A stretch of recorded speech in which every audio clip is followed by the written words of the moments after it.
Durable goods का मतलब ये वो गुड्स होती हैं जिन पर इन्वायरमेंटल कंडीशंस बिल्कुल असरअंदाज नहीं होती। ये ज़्यादा अरसे तक रखी जा सकती हैं क्योंकि इनके ख़राब होने का अंदेशा नहीं होता। मिसाल के तौर पे ये गुलदान, ये माउस, ये किताब, ये टिश्यू पेपर या ये मोबाइल, ये तमाम चीज़ें ऐसी हैं कि अगर इनको रखा जाए और इनकी कीमत बढ़ने का इंतज़ार कर लिया जाए तो कम से कम बेचने वाले को ये खदशा नहीं होता कि ये चीज़ें ख़राब हो जाएंगी या बाद में बिकने के लायक नहीं रहेंगी। ये तमाम चीज़ें ड्यूरेबल गुड्स कहलाती हैं। आज हम बात करेंगे determination of market price for durable goods. So बगैर वक्त ज़ाया किए स्टार्ट करते हैं आज की वीडियो।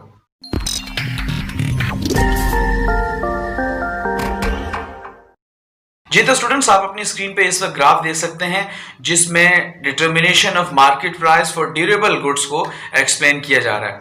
हमेशा की तरह एक एक्सिस पे हमने ली है प्राइस, जबकि दूसरे एक्सिस पे हमने ली है क्वांटिटी। सबसे पहले जो समझने की बात है वो ये है कि सप्लाई का कर्व जो रेड कलर में आपको नजर आ रहा है इस दफा थोड़ा सा अनयूजुअल है।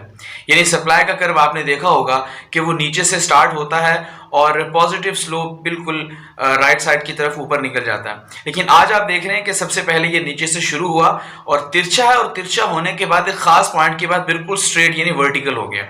ये इसकी पोजीशन क्यों है और इसकी शेप इस दफा ऐसी क्यों है हमेशा से मुख्तलिफ, ये बात जरा समझ लीजिए। देखिए, सबसे पहले समझ लीजिए कि ड्यूरेबल गुड्स में जब सेलर सामान बेचता है तो उसके पास ये ऑप्शन होता है कि अगर इस वक्त वो मार्केट में चीज नहीं बिक रही या उसको मुनासिब कीमत नहीं मिल रही तो वो उसकी सप्लाई को होल्ड कर लेता है, थोड़ा अरसा रोक सकता है, क्योंकि उसे ये खौफ या डर नहीं होता कि ये चीज हो सकता है खराब हो जाए। लिहाजा वो इंतजार करता है जब उसकी अच्छी कीमत उसको मिलेगी, यानी वो अब महंगे दामों चीज बिक सकेगी। सो आप देखते हैं कि जूं ग्राफ के अंदर सबसे पहले P1 के ऊपर अगर आप देखें तो प्राइस थी और उस वक्त क्वांटिटी Q थी। डिमांड का कर्व ब्लू कलर का है और सप्लाई का कर्व उसको इंटरसेक्ट कर रहा है जिस पॉइंट के ऊपर आप उसे E का नाम दे दीजिए, ये इक्विलिब्रियम पॉइंट है। सप्लाई मजीद बढ़ती है, डिमांड का कर्व शिफ्ट होता है D से D1, यानी डिमांड बढ़ गई, सप्लाई के अंदर भी इजाफा हुआ और अब नया इक्विलिब्रियम पॉइंट हो गया E1। यहां तक पहुंचने के लिए चूंकि सप्लायर को मुनासिब कीमत मिली, कीमत में इजाफा होता चला गया, सो वो सप्लाई को भी बढ़ाता चला गया डिमांड के मुताबिक। आप जानते हैं कि अगर प्राइस बढ़े और सप्लाई में भी इजाफा हो सो इसे इलास्टिक सप्लाई कहते हैं। सो यहां पर अभी तक जो ग्राफ सप्लाई का आ रहा है वो है इलास्टिक सप्लाई। एक खास पॉइंट के बाद यानी E1 के बाद सप्लाई का कर्व आप देखेंगे बिल्कुल वर्टिकल हो गया। वजह कुछ यूं है कि इसके बाद उसके पास मजीद सप्लाई देने को कुछ नहीं बचा। E1 पॉइंट से नीचे आप देखें कि D1 और D2 जो ही डिमांड बढ़ी, मार्केट के अंदर चीज की कीमत में इजाफा हुआ। मार्केट में जो कीमतों में इजाफा हुआ उसने सप्लाई को बढ़ाना शुरू कर दिया।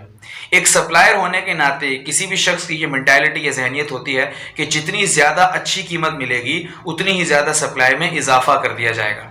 लेकिन E1 पॉइंट के बाद आप देखेंगे कि डिमांड में मजीद इजाफा हुआ, वो D2 से D3 पर गई, लेकिन इसके बावजूद जबकि कीमत भी बढ़ रही है सप्लाई में इजाफा नहीं हुआ, क्योंकि सप्लाई जितनी थी वो सप्लायर मार्केट के अंदर उसको दे चुका है। लिहाजा इस पॉइंट के बाद वो कर्व बिल्कुल स्ट्रेट हो जाएगा।